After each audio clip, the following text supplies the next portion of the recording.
It's now been over 20 years since this masterpiece has been released.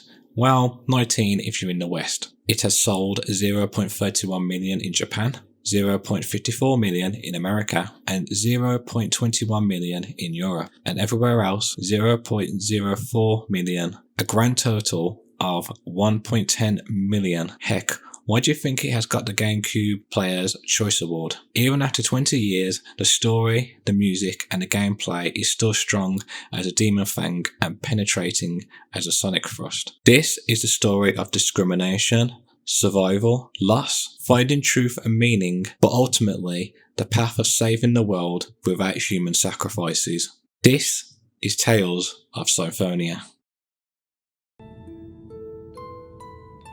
Once upon a time, there existed a giant tree that was the source of mana. A war, however, caused this tree to wither away, and a hero's life was sacrificed in order to take its place. Grieving over the loss, the goddess disappeared unto the heavens. The goddess left the angels with this edict. You must wake me, for if I should sleep, the world shall be destroyed. The angels bore the chosen one, who headed towards the tower that reached up unto the heavens. And that marked the beginning of the regeneration of the world.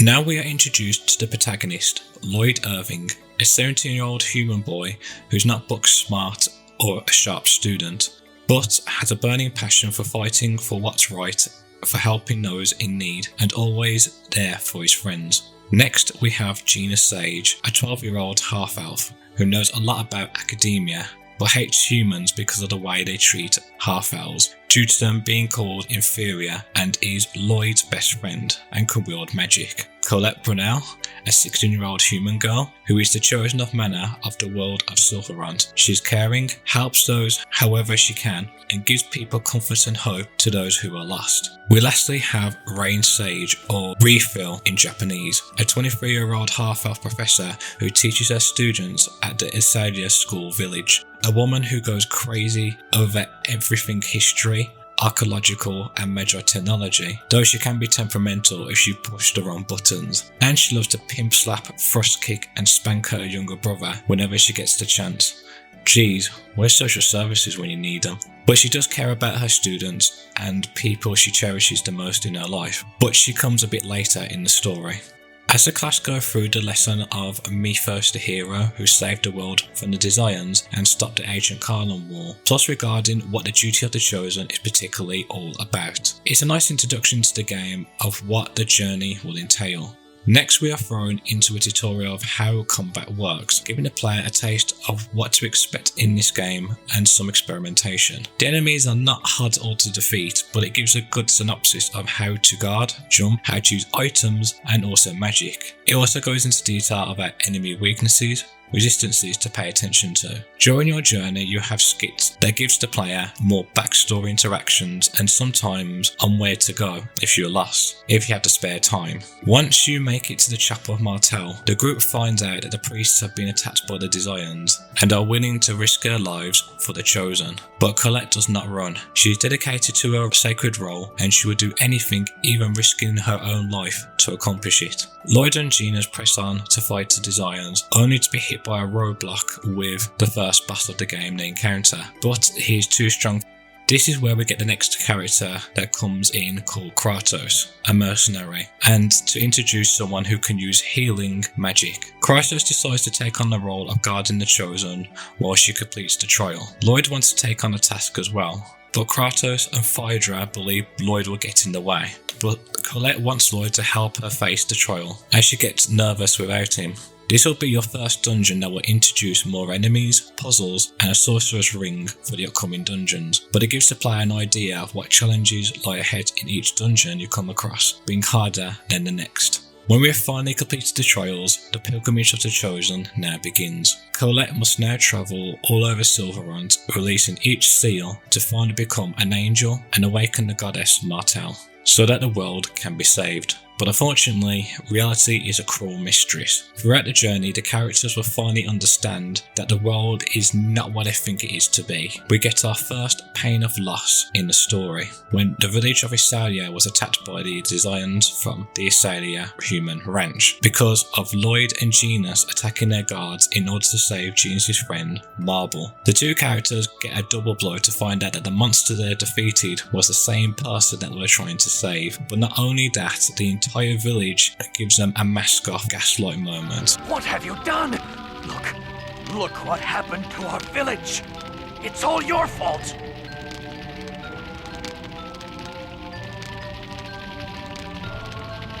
I'm sorry. You think you can fix this by apologizing? The Desians marked you as their enemy. As long as you are here, this village will never be at peace. Do you understand? Wait a minute! You're going to exile him? Yes. That's not fair! Lloyd didn't do anything wrong! Just saved Marble! Any involvement with the ranch is forbidden. There are no exceptions. So it's okay to let people die at the human ranch as long as the village is safe? The people at the ranch are just going to rot there anyway. Yes. Had you not done something so stupid, they'd have been the only ones that died. You humans are all the same. That's enough, Genus. This was my fault. I'll leave. Mayor, surely you don't have to be so strict on a child. What are you saying? Do you realize how many people died here because of him? It's not Lloyd's fault! I'm the one that took him to the ranch, so it's my fault! But it's Lloyd the Desians are after. And besides, Lloyd isn't from this village to begin with. He's an outsider, raised by a dwarf. Then I'm leaving too. I'm just as guilty as he is. Genus. And it's all their fault the village is destroyed. They don't even care about the other innocent people who have been captured and taken away by the Desians. So the Asalia's motto is now, is sacrificing people's freedom and lives are more important in order for the whole village to live in safety, then so be it. In their weak minds. When Lord Facista said that he would always be coming after Lloyd in order to get his ex-fear, the mayor then used that excuse to banish him, and anyone that disagrees, like Genus, should be banished too. Heck, he even flat out despises half-elves as well. But we'll get into the discrimination theme later. Not only does he hate both of them, but it's to keep this entire village power structure in check for his own personal gain, so he will not have to suffer like anybody else in the village. But as smart and strong moral people know when it comes to situations like this, if there are humans, they will always be coming back for more slaves to capture like cattle. I bet if a boy ran into the forest and was captured by the Desians and the family was begging the village and the mayor to do something about it to get the child back, they would just gaslight the family and say, it is the child and your fault for bad parenting that this happened. Just be glad they didn't capture you. To the player, this shows the bigger picture of how the power structure is designed in Silverhunt, of how many people live in their safety bubbles and don't want to face their problems head on, and if things don't affect them, then they don't care what happens to others. If you talk to a lot of the NPCs in the game, they even say out loud and no one bats an eyelid. But what keeps the group of the Chosen going, regardless of all the bloodshed, sacrifices and betrayals from the higher up governments and leaders? Well, they always keep saying the entire world is counting on us to save them. As long as we have the Chosen on our side, we will always win. Eventually the group finds out that when Colette releases a seal and gains new angelic powers, she begins to lose her humanity, no longer eat, sleep, feel physical or emotional pain, and eventually she cannot talk, until we finally get to the end of the journey of regeneration. Lloyd finds out that it was all a farce. The group were preparing Colette's body to be the new vessel for Martel, meaning Colette would truly die, losing her heart and memory. Lloyd does not agree with this at all, but but is too overwhelmed with the decision on sacrificing another person's life to save the world, or to stop this entirely and let Sylvarant suffer. But he eventually comes up with his own reason that the world is not truly saved if Colette cannot be a part of it. He stops his sick ritual, but now Colette is dormant in her own body like a puppet on death's door. Lloyd now takes the driver's seat of the rest of the journey, not only to save Colette, but to find another way to save both worlds, where no one lives are needed to be sacrificed and everyone has the right to live. The next chapter is brought to us when the group heads to Tefiala, a world parallel from Sylvarant, who knows more about Crucius crystals, which is the starting point of their own journey. Throughout the journey, upon trying to save Colette, the group eventually uncovers that the organisation Crucius have been controlling the world for the past 4,000 years. They have two goals: to show the superiority of half-elves and to awaken the goddess Martel. Yuan and Bota, both half-elves, also explain that Lord Yggdrasil controls both Crucius and the Desians.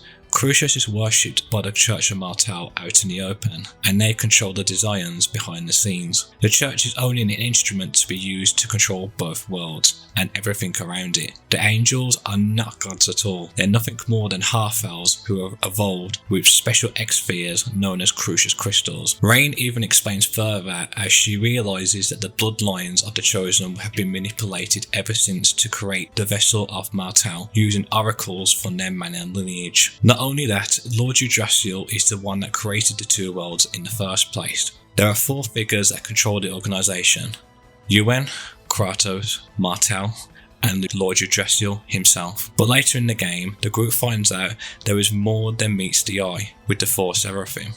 Lord Yggdrasil is Mythos the hero. There were four heroes who stopped the ancient Karlan War 4,000 years ago, but unfortunately Martel was killed by a human traitor. Mythos, in a panic, trapped her soul in a Crucius crystal and into the great seed of the giant Karlan tree. But her consciousness is forever in eternal limbo, not being able to speak or move, but she can see everything from the seed itself. Mythos, now broken and twisted, has given up on humanity, broken his promises to the world, the summer spirits, and even his own sister, Martel. The promise that the world where half-elves, humans, and all those in between can live in harmony, and to germinate the giant Karlan tree. Instead, he split the two worlds, founded the Desians, the Church of Martel, and manipulated the course of history and taken the great seed for himself. What he cared about the most was creating a new vessel for Martel, and if it meant sacrificing both worlds to reclaim what he had lost, he shall do so. Lloyd and his group, time and time again, try to reach out to Mythos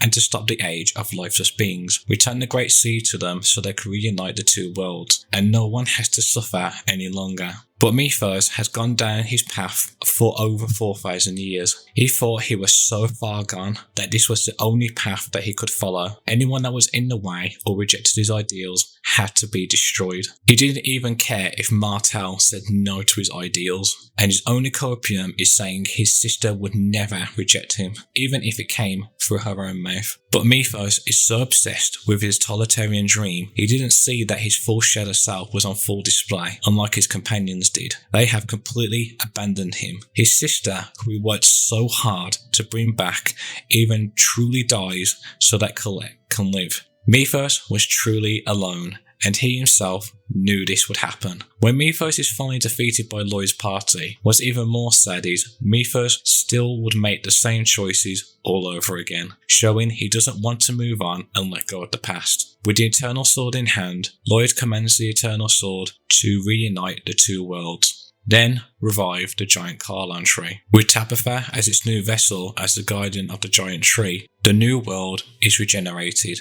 and no longer deprived of mana. But Martel asks the group to protect the tree as it is only a seedling, by showing love and adoration and for the new world. Upon this request, Martel asks Lloyd to give the giant Karlan tree a new name, as the story finally comes to a close.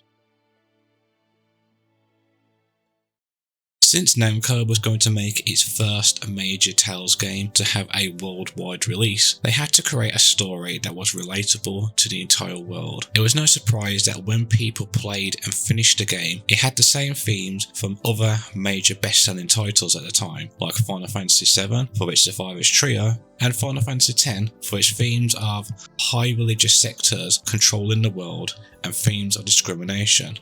And lastly, finding another way to save the world that doesn't involve human sacrifices for temporary peace. It's no surprise the writer Takumi Miyajima had inspiration from those games and used them for Symphonia. In addition, using references to Norse mythology, like the giant Karlan tree is similar to the world tree called Yggdrasil. Also, the main character, Lloyd, a name of Welsh origin that originally alludes to experience, wisdom, and a person entitled to respect, just like Lloyd Irving himself as he develops in the story.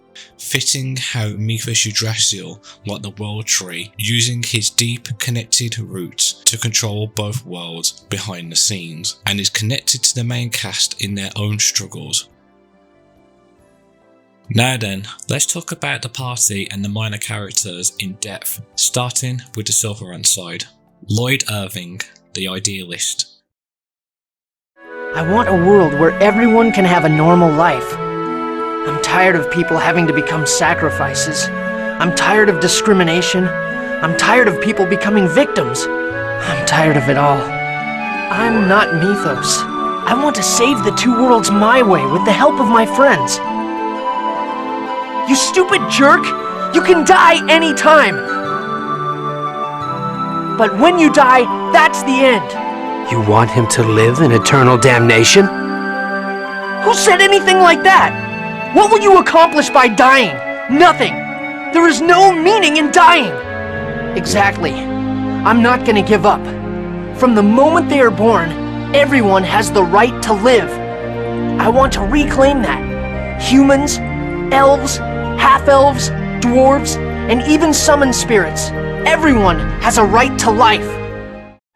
Lloyd is the main protagonist of the game and was born near the village of Isalia. His mother was chased down by the Desians as her ex-Thea was part of the Angelus project. Before she died at the hands of the Desians, a dwarf named Dirk found them both. Anna begging Dirk to be his new father and passes on her ex-Thea to him. Now 17 years old and not a very sharp student, he decides to go on the journey of regeneration as he has a strong sense of justice, even though he hates the word. But Lloyd quickly learns his actions do have consequences, even when it is for the chosen. However, when things go wrong, he always finds a way to correct and repent from them.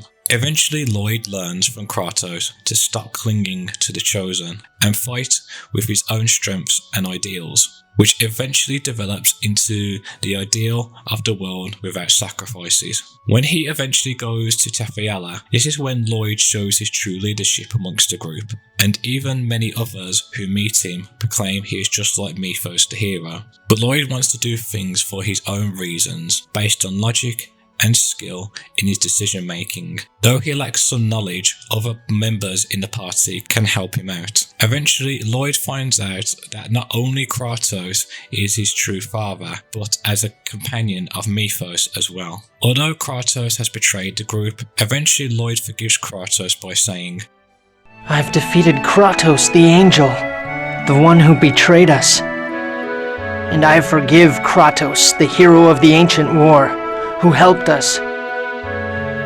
That's all.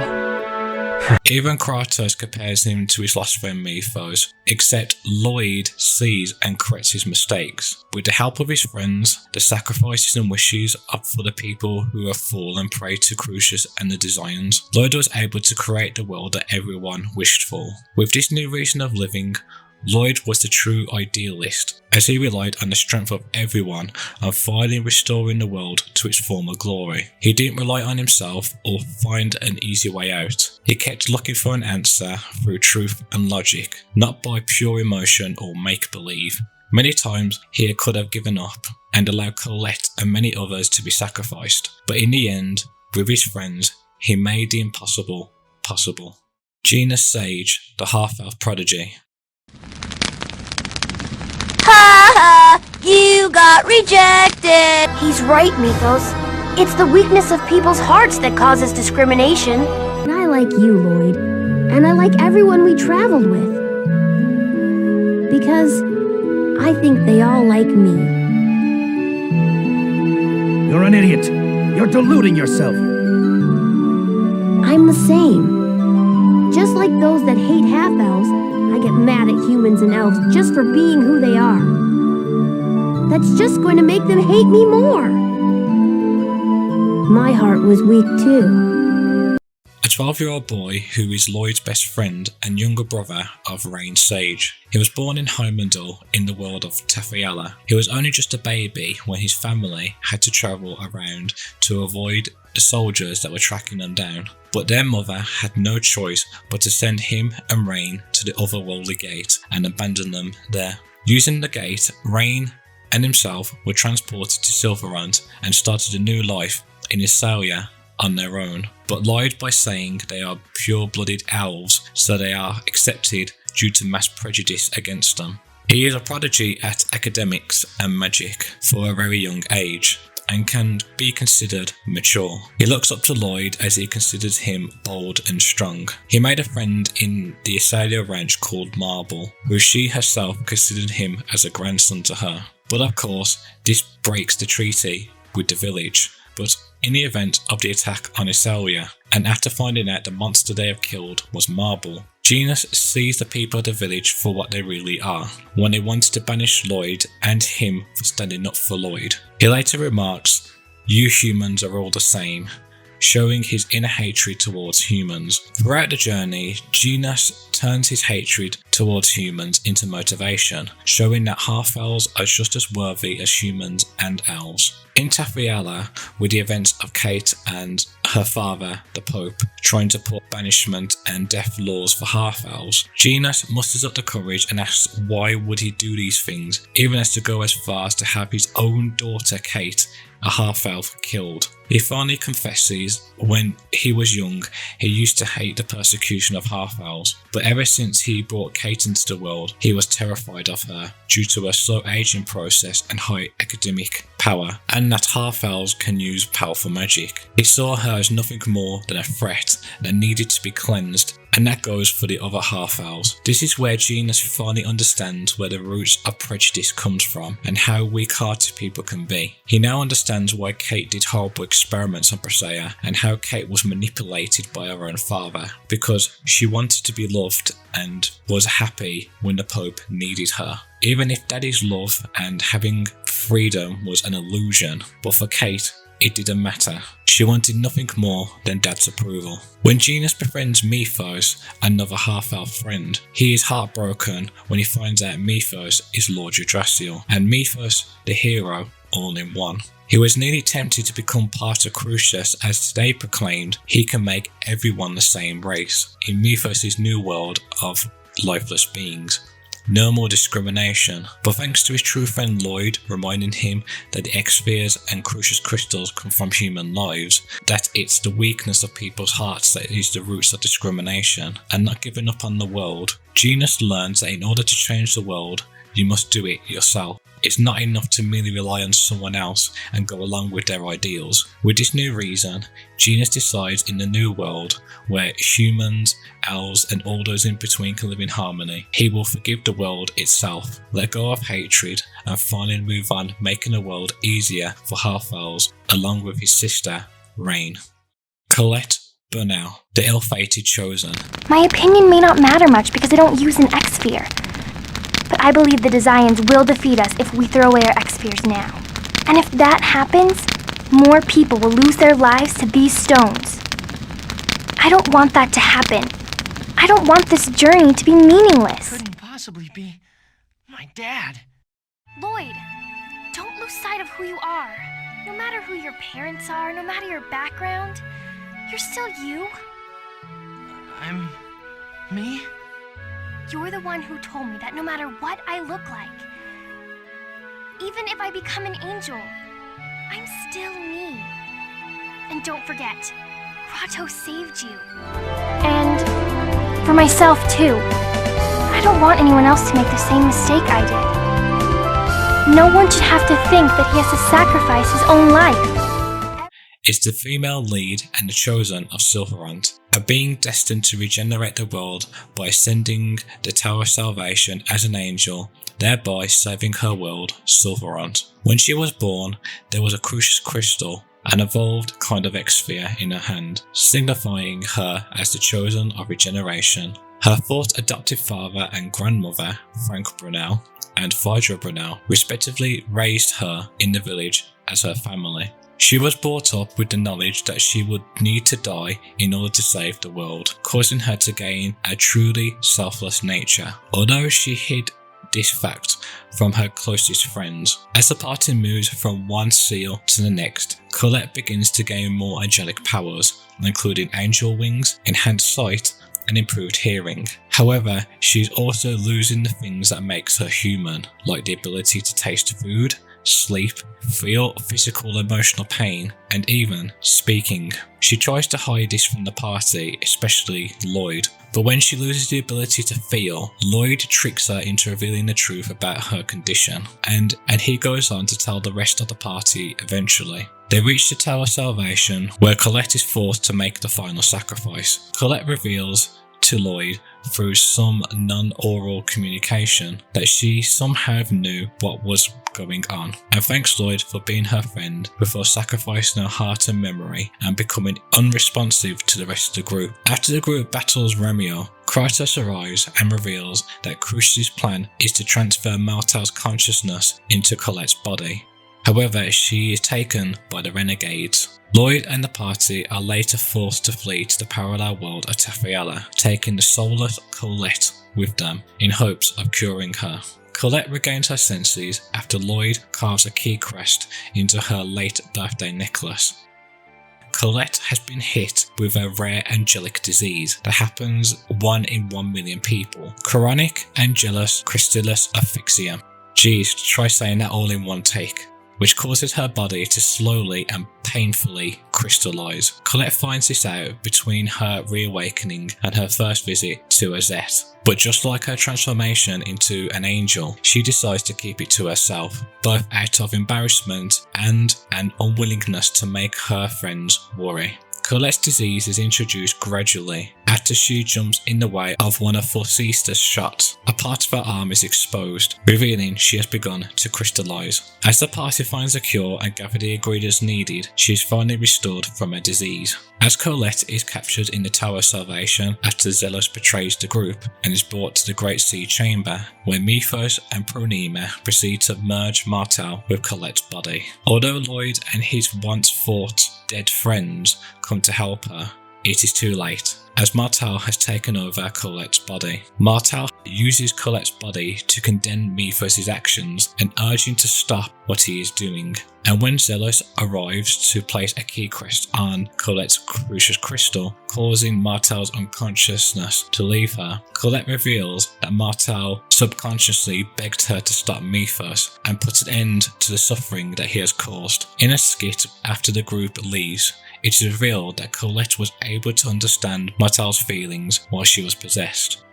Colette thought throughout her life that being a selfless human being and being a sacrifice to make people happy was the only value she had in her life. Also that it was the only motivation to keep her going. But later, after awakening from her dormant state and being cured from her crystal disease, when Lloyd saved her time and time again, that attitude was the very thing that was holding her back throughout her life, and she knew it. She even knew that being a sacrifice to regenerate the world was a false hope, but she couldn't bear to fail with all of that heavy weight of the people's hopes and dreams on her heart, and the people will lose hope and blame her for every misfortune that came with it, thinking that being a sacrifice for Martel was the easy way out, or the only option in her dogma mind. Thanks to Lloyd and the party telling her she's not a burden and that she deserves a future to live, even Presea reminding her she has done nothing wrong. What's wrong is the system that demands a sacrifice of the chosen, and to never delude herself. She even quotes, "If you let kindness cloud your judgment, it becomes a weakness."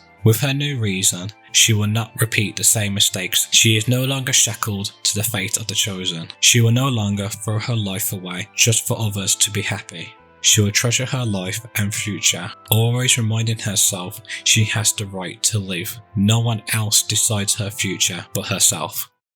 Rain Sage, the young professor. Living on without hope is worse than death, don't you think? I don't understand that at all! If you don't understand, then make use of your remaining life to think about what it means for a person to live. That's my final lesson to you as your teacher. Now go. Do as your teacher says. People can change, even if they don't change right away. Months, years, as time passes, change is inevitable. I'm going to stop hating that weakness. My hatred never changed anything. In order to change the world, I must first change myself. I'm glad I was born a half-elf. It was because of it that I met Lloyd and my other dear friends. She is Genus's older sister and a school teacher of the village of Isalia. She is a mother figure of the group, even though she's only 23 years old. She has a love for academia and lost history. Even old buildings and shrines will make her go into a megalomania mode. She is very knowledgeable when it comes to languages and Medjay technology, and can adapt to things very quickly. She also has healing arts that eventually get powered up thanks to the unicorn horn and Master Boltzmann's healing technique, used a lot throughout the story. When she comes to Tefiala, Rain finds the otherworldly gate and confesses to the group and Genus they're actually from Tefiala. When she was young and Genus was only a baby, they were abandoned here. That's how they ended up in Silverant and eventually Isalia. When the mayor of Isalia finds out that they are half-elves, he is not happy at all. But the villagers don't care, as they see Rain and Genus for the qualities of a person, and the people tell the mayor they are welcome to stay, which brings Rain to tears knowing that there's still hope in humanity after all. If you complete the side quest regarding Rain's past, you find out her elven mother Virginia and Cloyt, her human father, were on the run from the Imperial Research Academy and from the soldiers, as Virginia and Cloyt were in a forbidden relationship. A half-elf sold them out and a huge conflict happened between the half-elves and elves. The family was banished and they couldn't settle down anywhere, as the world was not kind to half-elves. Rain throughout her life thought she was abandoned. When the group finds Virginia again, she is shown to have some kind of post-traumatic stress, as she still believes that she has a small daughter called Rain, and she is still pregnant with Genus. After Rain tries to yell some sense into her, and she still doesn't wake up or remember them at all. It was too much. When the Elder shows her Virginia's diary, the truth comes to light and explains why she has succumbed to only living in the past. She sent her children to the otherworldly gate to freedom in Silverant, as she would not forgive herself if her children were taken away by the Cyback Imperial Research Academy, only to be enslaved in that filthy dungeon for the rest of her life, as well as for Genus. She also lost her husband Cloyt due to an illness after being on the run for so long, when they both collapsed, ending up in Exia. With this new knowledge, Rain can finally be at ease, knowing her mother and father truly loved them and valued their children's future than only thinking about themselves. Eventually Rain comes to terms that she is proud to be a half-elf and learns to stop hating her blood, as that will only make her weak and she will only be running away from it, only wanting false happiness and just to be accepted by society. With this new reason, Rain vows to keep herself headstrong and not to run away from her blood roots, to always know there are people out there that will accept her just the way she is. A half-elf, a teacher, a mother figure, and someone who can kick ass when provoked. Ashina Fujibayashi, an outcasted assassin. For the sake of everyone that risked their lives to protect me, Bolt, I demand your power! I'm so stupid. Stubborn to the very end. I really need to start acting more feminine at times like this and let him rescue me. That wouldn't be my style now, would it? Yeah, we're gonna win. For Mizuho, Corinne, and for all of you who believed in a coward like me. Tasked by the Tefialian royal family to assassinate the Chosen of Silverant, In her many failed attempts of doing so when she is in Silverland, it is then seen she is a very nice person deep down. But when the village of Lewin was destroyed and the people taken away by the Desians, the group finds her badly wounded, only for Rain to heal her. She then decides to go with the group not only to save the people of Lewin, who gave her lodging, but also to see if there is another way to save both worlds, as eventually she tells the group of why she is tasked to kill Colette, that she is from another world, and if Colette completes the world of regeneration, then her world will be in decline for the flow of mana. But deep down, she wants to find a way that doesn't involve killing an innocent person. Eventually we find out she can also form the pact with summon spirits, but there is one summon spirit that haunts her and living in his shadow. At a young age, she was tasked to make the pact with Volt, only for 1/4 of the Mizu population to be destroyed by Volt's wrath, and to put the chief into a coma for years, hence why she was an outcast in her own village. But thanks to Lloyd and the group giving her the power of self-belief and the sacrifice of her dear friend Corinne, and no longer running away, allowing the past to define who she is, she defeats Volt and makes the pact. Kuchinawa, who has revealed himself to be a traitor who wants to kill her because of the Volt incident, left his own parents dead. They agree upon Corinne's spell that they will fight to settle the score, and when entering Mizuho after the meeting, Sheena will go to fight him one-on-one, with Lloyd being the seer. When Sheena wins, Kuchinawa attempts but is stopped by either Lloyd or Sheena, and is told that his life has meaning. Upon pondering this, Kuchinawa says he will find his own reason to live again. He may forgive Sheena and the past. Kuchinawa says the charm that he gave Sheena is no use for her now, but instead Sheena keeps hold of it as a reminder of not to be powerless and to help Kuchinawa find life and meaning again. But he warns he will always be watching her and asks not to break that promise. With this new reason, Sheena can now define her own existence. She is no longer chained to her past mistakes. A girl who is willing to face anything and will no longer run away. She will face things head on and keep her promises to Corinne and Kuchinawa. Presea Combatia, the girl frozen in time. No, Colette. Don't delude yourself. You haven't done anything wrong. What's wrong is this system that demands the sacrifice of the chosen. Lloyd, you are a kind person. But if you allow your kindness to interfere with your judgment, you're merely weak. You have something you must do. Please do not forget that. Please go. If you don't, I'll lose my respect for you. What you've done caused meaningless suffering and death to countless people. Can you feel their pain?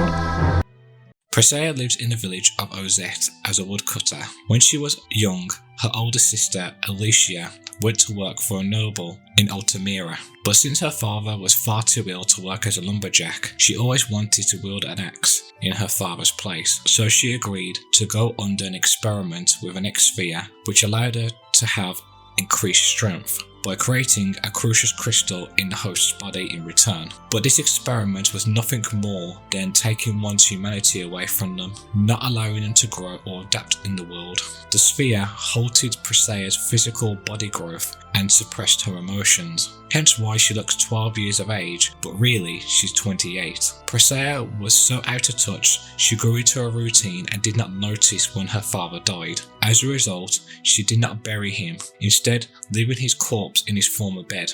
The party makes Presea a working key crest, finally bringing her back to her conscious reality. But with all the flooded emotions coming back to her all at once, and wondering where her father is, when seeing her father's corpse, she realised much of her life has been missed. After burying her father, swearing vengeance on Varley, she has nowhere else to go, since the village has ostracised her because of her past and being part of the Tefiala clergy. She asked to continue with the party.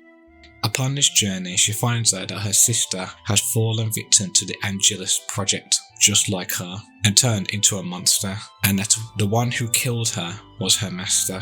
Eventually she finds out it was Regal Bryant. After learning the truth about Alicia's death, Presea has a knee-jerk reaction, like a lot of humans, flooded with emotions, and she doesn't want to let go of her sister that she never got to see and only a small amount of time to be with. But Alicia reminds her if she doesn't destroy the X-Sphere, her consciousness will forever be in eternal limbo, not be able to speak, move or think. Presea says her last goodbyes to her before setting her sister's soul free. Throughout the journey, at first Presea didn't want to forgive Regal right away for what had happened to her sister, but eventually she finally lets go of her hatred on Regal and focuses on what her sister would want her to do instead. With this new reason, Presea lets go of her hatred as it only consumes her and spawns new hate, as killing will not solve anything or bring Alicia back.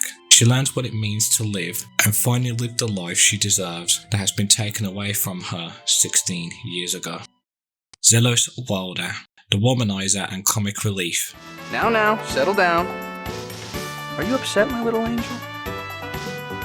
You know, I bet you're as cute as a button when you smile. All right, I hear you. I swear, your fervent enthusiasm is enough to melt all the snow in Flanor. I'm in. I guess I'll give this not running away thing a shot. I don't know what to tell you. I'm just a weak, lazy bum. All I want is a fun, easy life. That's it. Nothing more, nothing less. Also, Tefiella's chosen. Upon first impressions, Zelos is a skirt-chasing, irresponsible and immature man. However, he has more internal conflicts and emotional pain. Due to a traumatic upbringing, he hides his true emotions and presents himself as a confident ladies' man. But he thinks his entire life is a joke, and people only want to be around him because of his chosen status. Upon meeting Lloyd's group that wants to help Colette from her dormant state, he is tasked to keep an eye on them when travelling across Tefiella. But as soon as he agrees to go back to Silveron to help the group, he is then branded a traitor and the Pope orders his arrest. In later parts of the game, it is revealed about Zelos' childhood past, that his father, the last chosen, abandoned him and went with another mistress who was a half-elf, hence Celeste is his half-sister. They still play together, but the other woman, half-elf, wanted Celeste to be the next chosen. While Zelos was making a snowman in Flanor, the half-elf unleashed a barrage of magic. Zelos got away, but Melaine, his mother, was caught in the crossfire. Her last words to Zelos were condemnation, that he should never have been born. The half-elf was later executed, both himself and his status as a chosen, blaming himself for his mother's death, and cursing the chosen system for causing his mother's misery in the first place. He grew up under the impression that he was worthless, a pathetic chosen who could never save the world. This impression was further nurtured by the knowledge that Celeste would have been a far more capable chosen than he would, wishing he had never been born in the first place. When the group decides to attack Crucius head-on, it is revealed Zelos was a spy for Crucius from the beginning, and he wants to side with the winning side, and they would remove his title of the Chosen if he cooperated. Lloyd tells him he would never betray him, as he can see the goodness in his heart and knows deep down that he is still needed by people, especially his friends. There are two routes to the outcome of the Tower of Salvation, depending if you have a higher affection with Kratos. For Route A, if Kratos doesn't have the highest affection rate, then Zelos is a double agent. While in Flanor, Kratos requested that Zelos retrieve the rare stone known as Ionis, a material needed to form the Ring of the Pact and thereby wield the Eternal Sword. The only way for Zelos to obtain it would be for him to enter Crucius' stronghold. Upon reaching the tower, Zelos leads Colette in taking the Eternal Sword, but the angels surround the two, and Pronema reveals Zelos' betrayal before leaving with him. While Lloyd's party makes their way to the Hall of the Great Seed, each of them fall into various traps in an effort to allow Lloyd to challenge Mythos and save Colette and the world. Unbeknownst to Lloyd, Zelos releases them and guides them to the hall, where they unite with Lloyd and help defeat Pronema. Shortly afterward, presumably after attaining Ionis, Zelos rejoins the party and helps defeat Yggdrasil in Route B. If Lloyd spoke with Kratos at Fëanor, Lloyd will ask Zelos if he can trust him. That seems to prompt Zelos to confront the party on his own, rather than leave with Pronema. When he betrays them, he claims he never earned their trust, when Lloyd is angered at his betrayal. He then fights the party, hoping they will kill him and end his fate as a Chosen. As Zelos prepares for his final battle, he tells Lloyd how he only wished for a fun, easy, simple life, one he could not obtain as a Chosen. Zelos fights the party in place of the minor angel boss and is mortally wounded. In the process, he tells the party where Colette is being held and urges them to save her. He then says that after he is dead, Celeste will become the Chosen and be freed from the Abbey. When Lloyd expresses disbelief that Zelos would die for this purpose, he says that it is just a bonus with his last breath. He asks that the group destroy his Crucius Crystal and then he dies to his wounds. But let's go with route A, as Zelos is still alive in the sequel. Zelos does admit while with Lloyd's group he was betraying them, but after witnessing the events from Lloyd saving his friends, even half-elves, saving Presea, making Sheena believe in herself, has given Zelos a new reason. His life has value. From his friends and the people he cares about the most. He will no longer run away and will face the challenges and traumas head on, and this time, as a Chosen, will save the world in his own way and make sure Celeste won't meet the dreadful fate of being the Chosen either. Regal Bryant, the noble convict. I see that the level of education in Silverant matches the status of the world. Indeed. I have no intention of becoming a part of the food chain without a fight. Even if people become lifeless beings, nothing will change. Discrimination will continue. A very serious convict sent by the Pope of Tefiala to capture Colette Brunel. The party first meet him at the Maltokyo sewers after defeating minor convicts. He gets hold on Zelos Wilder and says that if they make a move, he would kill him. Presea comes forth and manages to save Zelos, and when Regal sees Presea, he becomes stunned. The party takes this as a warning and fights him. Upon his defeat, Regal passes out, but is far from dead. He is carried by Colette to Mizuho. When waking up, he helps the party when Zelos says that since he wants to talk to Presea, he would have to stick with them without doing anything funny. Regal agrees, but Zelos feels that they have met somewhere in the past, but it seems Presea and Regal's past are linked because of Alicia. They then see in Altamira that Bryant's assistant George is threatened by the ex-Fear broker Varley. Regal saves George by revealing that he is actually the president of the Lezareno company, who has been absent for many years. Duke Bryant tells the group his real identity, and Presea then understands that Regal was the one who killed Alicia. They go up to the terrace where Alicia's grave lies, and her spirit comes forth once again and expresses her happiness that she could meet her master one last time. She and Regal then tell the others that they were in love, but because of their class differences, George split them apart, giving Alicia to Varley for the Angelus project. Regal was forced to give Varley the Tenzia mine in order to get Alicia back, but by then, Alicia's ex-Fear had already caused her mana to go out of control. Then she was transformed into a monster, attacking everybody she saw, Regal included, begging him to kill her before she kills him. Alicia is then killed by Regal. After killing Alicia, Regal hands himself over and was put in jail.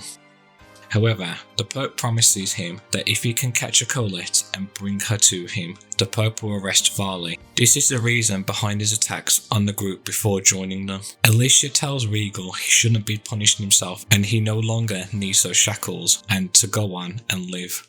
When Regal still insists that he is a criminal and needs to be punished, Lloyd assures him he wasn't the only one who had to go through something like this. He and Genus had done the same as well when it came to Marble's death. Also, Lloyd's dad had to kill Anna when her ex-Fear was removed. They themselves don't know if it was the right thing to do, but they were certain that is what those victims would have wanted and wouldn't want any more victims to be slaughtered in the crossfire.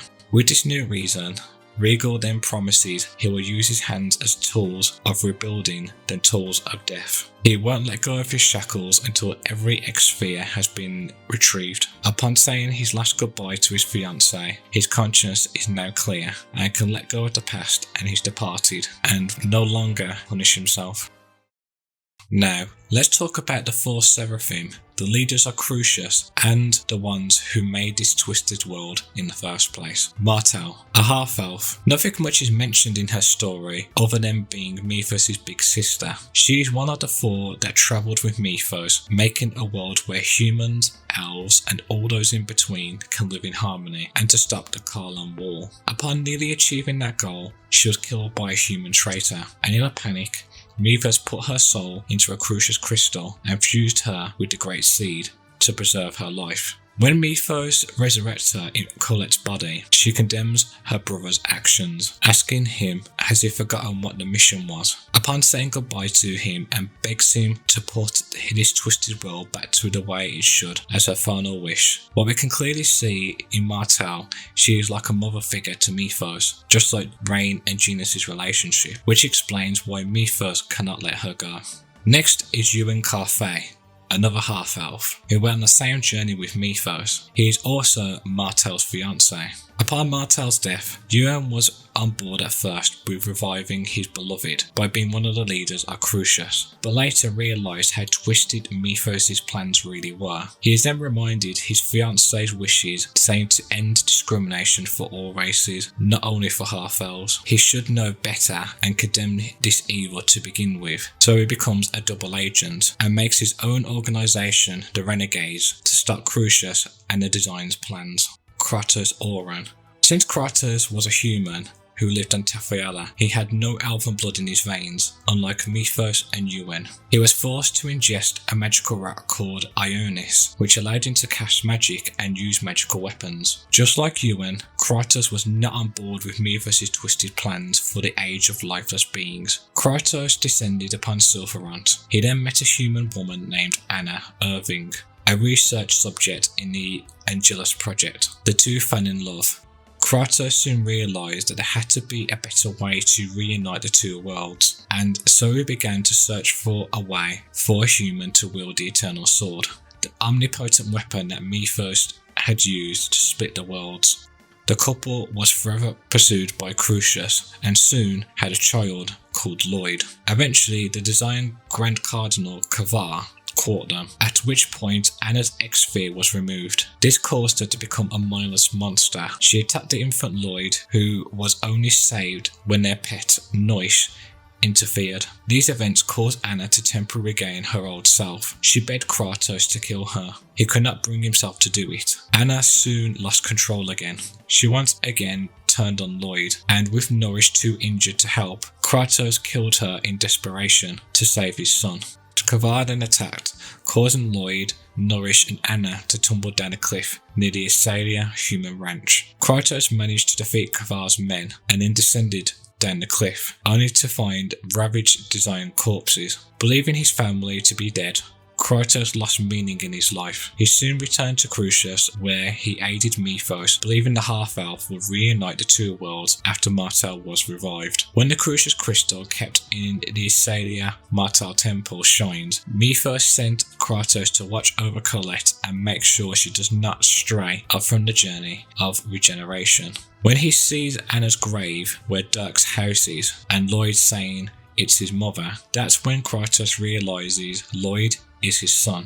Upon seeing and hearing his son Lloyd that throwing your life away to a cause will achieve nothing, and that Lloyd can be the one to save the world, but this time allowing others to have the right to live and have their freedoms and humanity intact. Throughout the story, Kratos is a double agent working for Crucius and behind the scenes helping Lloyd create the world Mythos could not, using Zealous to help the group in between while he gathers the materials on making the material blade and the Pact Ring. After defeating Mythos, Kratos decides to reside at Deras Kharlan as an overseer for the remaining half-elves there, and will send the remaining X-spheres that Crucius has into outer space. Mythos himself, a hero who saved the world 4,000 years ago from the ancient Kharlan War between Tafiella and Silverant when the world was one, but with a fatal trade-off when his sister Martel was killed by a human. He promised, as part of the Pact of Origin and the Summer Spirit, was going to revive the giant Karlan tree. He took it for himself to Darius Karlan to protect the seed and his sister, therefore breaking the pact. Ready to make the preparations for a new vessel. From there, he split the world into two halves, founded the Desians and the Church of Martel. He used humans who described as filth to be prisoners of labour and test subjects at his human ranches that will make a Nazi scientist or Unit 731 scientist proud, where X-spheres and crucial crystals were made and crafted from human lives, making the false promise of the new age of half-elves and alter the course of history under the name to resurrect his dead sister. But that was just a catalyst. He sinisterly wanted to bring about the new age of lifeless beings, so that everyone can be just like Colette, Presea, and Martel in a dormant hollow shell of their former selves, not be able to think for themselves, to feel any emotions, and making everyone the same, all because of his sister's dying wish that he misinterpreted in his grief. But unlike the rest of the main characters, Mythos refuses to let go of the past. If it means to destroy both worlds in order to reclaim what he had lost, then he will do it. When Martel's consciousness is in Colette's body and she tries to remind him of what he used to be, and begs him to let go of the impossible goals of the age of lightless beings, stop making people suffer, and lastly, be his old self again and grow. Mythos does not want to hear rejection, and will be in constant denial that his sister will never say such a thing or reject his ideals after 4,000 years of humans, elves and half-elf sacrifices in order to get to this point. Mythos, in his twisted mind, wanted to be the grand controller over everyone. His way was the only way of getting things done. He didn't want to feel guilt, be betrayed, or be rejected by anyone anymore. But as we know, in the end, his self-destruction of a man led him to his own demise. Let's talk about how Mythos created the two worlds into what he despised the most. Silverant, the world of needless sacrifices, and Tafiella, the world of mass prejudice. Let's recap from the beginning of the game. Remember how the mayor from Isalia was nothing more than a complainer, a weak-hearted man that couldn't come up with solutions? When things go wrong or someone comes to cause harm to the village, someone has to be a sacrificial lamb to take the fall. Just like what happened to Lloyd and Genus being banished from the village. Even when someone stood up for them, saying it was a harsh punishment, the other villagers followed suit with the mob mentality, and the mayor knew this. To keep only himself safe and make the village dependent on him, all in the name of safety. Next we have Governor General Dor of Palmacosta, who betrayed his own people and the Palmacosta region to his own selfish acts. Now before you say, well, he only wanted his wife to become human again and we should give him sympathy, remember, many people had suffered the same fate as Clara, and they didn't choose to be victims, let alone people being taken away to the ranch against their own will. Dor could have done what Lloyd said, give up his position and find another way. But why would he, as he will lose his status, the money, and could not bear for the people to find out the truth that he betrayed them, and due to the loss of hope, he believes the chosen will fail anyway, and that the easy option was to cooperate with the enemy. He wants to be in power. He doesn't care about the people, only himself. Trusting the Desians was the most stupid decision to make. A wise governor would know the Desians will keep dragging the situation along and keep the carrot dangling in front of him, but will never reach it. He has given taxpayers' money to the Desians, allowed them to do a near public execution, let alone allow pilgrims to be abducted by them to be cattle at their ranches. What's worse is, he didn't even know his own daughter was already dead, while being preoccupied with his cooperation with the Desians of making higher taxes. But in the end, all his efforts were for nothing, as Dor was stabbed in the back, literally, by a half-elf disguised as his daughter, and telling them there is no cure for Clara. Dor dies, but asks Lloyd to save Chocolate and his wife, which you can do in a side quest, and see Clara be the next governor in the sequel. Lastly, we have the Pope of the Church of Martel in Tafiella. The Pope was born as an illegitimate son of the previous king of Tafiella, making the current king's younger half-brother. filled with bitter and envy that his older brother is heir to the throne. He's worked his way up the social ladder to become the Pope, to secretly gain his trust and murder him for the throne, and in doing so, and establish many cruel and discriminative laws against half-elves, based on his fear of the half-elven population with their powerful magic and slow aging process. The party learns from Varley that the Pope is a major buyer of X-spheres, makes the X-sphere connection between the Church of Martel and the designs of Sylvarant. The Pope tries to use Kate again to try and take the princess hostage in exchange for Zealous Wilder. Kate must have said no, otherwise she wouldn't have been drugged. The plan is foiled when Zelos sees the princess' eyes are not Hilda's but Kate's. The Pope was later removed from power by the King of Tefiella after heavy persuasion from Tefiella's chosen, and to abolish the discrimination laws against half-elves. The king said he would do what he can, but he can't force people to change their opinions on half-elves, as the roots of hatred run very deep. Now, what traits does these three characters have to become weak-hearted men, let alone allow themselves to betray their own people and family? Self-victimization, loss of hope, and fear. The mayor constantly complained, used sacrificial lambs, and proclaimed he has surrendered to the Desians with the peace treaty to keep the village safe, even though he knew full well people would still be taken away to the ranch at any moment. But really, it was to make sure he was in full control and that the Desians, or anyone for that matter, cannot take away his status. He even believed the Chosen would fail on her journey to get rid of the Desians and regenerate the world. And it was the same with General Dahl, using his wife's illness to commit atrocities and betray his own people. And when someone like Lloyd or Chocolat used truth and reason to show how much of a coward they really were, they had to be silenced in some way, like Lloyd being banished or Chocolat being taken away to the human ranch. But for the Pope of Tefiella, who was scared of half-elves, even though it shouldn't be because his own daughter was a half-elf who loved him dearly, and he knew that, but he still abused that love for his own selfish gain. And what he was really scared of is losing his position as Pope, as others in Tefiella hated half-elves as much as he did, ready to use his daughter as a sacrificial lamb to keep his position. Self-victimization, loss of hope, and fear is such a vain and lowest of the low answers for the atrocities they have done to the innocent, all in the name of safety, having their own rank of status and stature intact. But what if the mayor of Isalia, Governor General Dahl, defied the Desians and their villages and cities were destroyed? And what if the Pope was right about the half-elves, that they were too dangerous to be allowed into society? Human lives that are taken or destroyed can never be rebuilt or reclaimed. Villages and cities, status and wealth can always be rebuilt again. Just like the people of Lewin who defied the Desians by hiding escapees in their village, and even though in the end their village was destroyed and were taken to the Asgard Ranch. When the party saved them, there were no sacrificial lambs. No one was blamed for the incident. In the side quest of rebuilding Lewin, giving enough geld to Petro allowed the villagers to rebuild Lewin, and even made statues of the heroes who saved them in their honour. If there are humans, there are tools.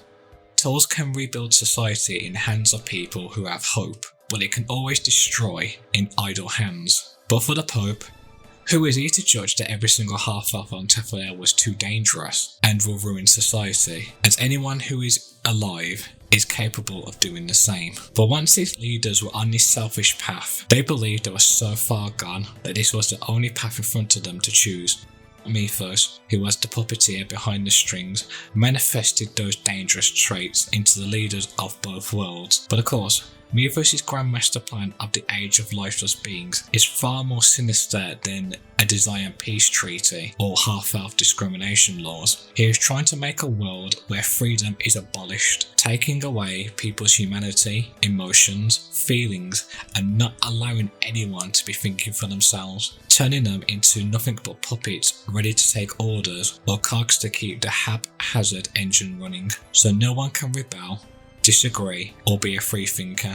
This kind of nightmare world has already been written thanks to Aldous Huxley's 1932 dystopian novel, Brave New World. Brave New World tells us about an unsettling utopian world, controlled from beginning to end. There is no such thing as family or human procreation. Rather, humans are grown in labs, and when they are children, they are conditioned by the one world government to behave in a well-defined way. But everyone is happy, associated by pleasure. Well, mostly everyone. But this false state of happiness is what led to the democratic demand for conditioning, training people to want what they can't have, not to think in ways that will make them miserable, to use drugs to enter into a state of bliss whenever things go badly. Where have we seen that in the game? We see something similar in City of Angels, Gaia, where half-elves are happy to throw away their humanity, who want more than anything happiness and to be the superior race. But instead of using the drug Soma, they use crucial crystals to inhibit their humanity, falsely making themselves gods, and anything that makes them miserable and scared to enter a state of dormant bliss. It's their popular demand for these things that allows the Grand Controller Mythos to brutally condition people, all in the name of making everyone the same race, for the sake of happiness and safety. Because isn't it easy if all the world's problems went away, not only by conditioning others, but if everyone is the same race, can no longer be miserable, can no longer harm one another, can no longer think for themselves, can no longer think bad thoughts, let alone think at all. Someone who has given up on life itself, doesn't want to face any type of struggle, and don't want to let go of the past would think it's paradise. But to someone who is always ready to face adversity, values their dignity, freedom and beauty, would see the illusion for what it really is. Pure hell. What's quite ironic is how Mythos has created the near-perfect illusions of the divine by founding the religion of Martel, using mutated half-elves as angelic gods thanks to the power of the crucial crystals, and using the Lord and Saviour, the Chosen, to bear the burdens and hopes of the world to be sacrificed, not only to keep the masses down from thinking for themselves, but also to craft the perfect vessel for his sister in between. But as the party finds out who the Crucius organisation really is, and how the two worlds were really built, as Huxley wrote in his novel, nothing but pure sensation. All because Mythos, consumed by grief, cannot let go of Martel, and wants to keep the masses occupied with pleasure, false hope, tyrannical conditions, and a way of life that leads to nowhere but needless human sacrifices.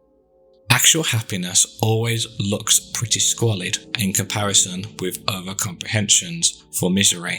And of course, stability isn't so spectacular as instability, and being contented has none of the glamour of a good fight against misfortune, none of the picturesqueness of struggle with temptation, or fatal overthrow by passion or doubt. Happiness is never grand. Let's not forget, when Mythos finds out his 4,000-year-old plan to bring his sister back to life was all for nothing, he again, instead of accepting that Martel rejects this and wants him to go back to his old self again and let go of the past, he takes the easy way out and uses the copium of victimhood to twist Martel's final words into thinking Martel and himself should build a new world on Deris Karlon and was ready to commit genocide on both worlds. When it comes to Lloyd Irving's ideals and for a world of freedom that he strives for, it is a very difficult one to achieve, but allowing people the right to suffer, the right to overcome misery and misfortune, the right to disagree, the right to make mistakes, the right to think for oneself, the right to look for solutions, the right to run away from one's own problems, but ultimately the right to live, will give individuals a chance to grow and become better people. When it comes down to it all, Lloyd's ideals have strong foundations which will allow anyone to overcome adversities, lies, and unpredictable misfortunes, beckoning man to a higher destiny. Truth, logic, stoicism, and humility are the enemies of easy, undisturbed, collective cowardice. Huxley wrote greatly, "You got rid of them. Yes, that's just like you. Get rid of everything unpleasant instead of learning to put up with it. Whether it is better in the mind to suffer the slings and arrows of outrageous fortune, or to take arms against a sea of troubles and opposing end them. But you don't do either, neither suffer or oppose. You just abolish the slings and arrows. It's too easy." Mythos wanted to make his dystopian world as it was the easy path, by trying to abolish all problems, discomforts and evils, in exchange of human sacrifices and being in full control of everyone's lives, and only he gets to decide how things got done. But in the end, he failed, not only because his close companions and his sister rejected his impossible ideals, but seeing how evil they truly were. Mythos was killed because he refused to let go of his self-victimization. He had so many helping hands reaching out to him, begging him to stop and to turn back to his heroic self, but he chose to refuse them all, and in the end, his inhumane ideals and cowardice is what led to his own death.